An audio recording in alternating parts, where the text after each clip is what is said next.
Kozhikode Naduvannur Vakayad higher secondary സ്കൂളിൽ ragging എന്ന് പരാതി. സീനിയർ വിദ്യാർത്ഥികൾ ജൂനിയർ വിദ്യാർത്ഥിയെ മർദ്ദിച്ചു എന്നാണ് പരാതി. ഇൻസ്റ്റഗ്രാമിൽ പോസ്റ്റ് ഇട്ടതിനാണ് മർദ്ദനം. സംഭവത്തിൽ വിദ്യാർത്ഥികൾക്കെതിരെ കേസെടുത്തു. കോഴിക്കോട് നിന്ന് നിഖിൽ പ്രമേശാണ് വിശദാംശങ്ങളുമായി ചേരുന്നത്. നിഖിൽ, എന്താണ് അവിടെ സംഭവിച്ചത്? അതിൽ ഈ സീനിയർ വിദ്യാർത്ഥികൾ ആരൊക്കെയാണ് എന്നതൊക്കെ തിരിച്ചറിഞ്ഞിട്ടുണ്ടോ?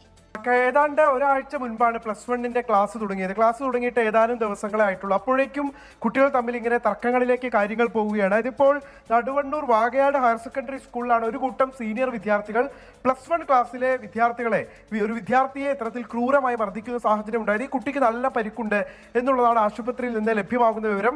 ഇതിന് പ്രകോപനമായ കാരണമാണ് ഏറ്റവും കൗതുകം. അതായത് ഇൻസ്റ്റഗ്രാമിൽ പുതിയ കുട്ടികൾ പോസ്റ്റ് ഇടാൻ പാടില്ല. +1 വിദ്യാർത്ഥികൾ ഇൻസ്റ്റഗ്രാമിൽ പോസ്റ്റ് ഇടാൻ പാടില്ല. അങ്ങനെ പോസ്റ്റ് ഇട്ടപ്പോൾ ഒരു തവണ ഈ സീനിയർ വിദ്യാർത്ഥികൾ വന്ന് വിലക്കി.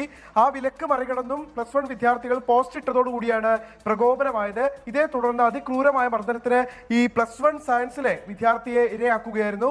എന്തായാലും രക്ഷിതാക്കളുടെ പരാതിയിൽ ബാലുശ്ശേരി പോലീസ് ഈ വിദ്യാർത്ഥികൾക്കെതിരെ കേസെടുത്തിട്ടുണ്ട്. 5 പേർക്കെതിരെയാണ് കേസെടുത്തിട്ടുള്ളത്. ഇവരെ ജുവനൈൽ കോടതിയിൽ ഹാജരാക്കുമെന്നുള്ളതാണ് പോലീസ് വ്യക്തമാക്കുന്നത്. കഴിഞ്ഞ വർഷവും ഈ സ്കൂളിൽ സമാനമായ തരത്തിലുള്ള സാഹചര്യങ്ങൾ ഉണ്ടായിരുന്നു എന്നുള്ളതാണ് രക്ഷിതാക്കൾ തന്നെ പറയുന്ന കാര്യം. എന്തായാലും അടിയന്തരമായി ഈ റാഗിംഗ് സെല്ലടക്കം ഒരുപക്ഷെ അതിന്റെ പ്രവർത്തനം അടക്കം സജീവമാക്കേണ്ടതിന്റെ അനിവാര്യതയിലേക്കാണ് കാര്യങ്ങൾ വിരൽ ചൂണ്ടുന്നത്.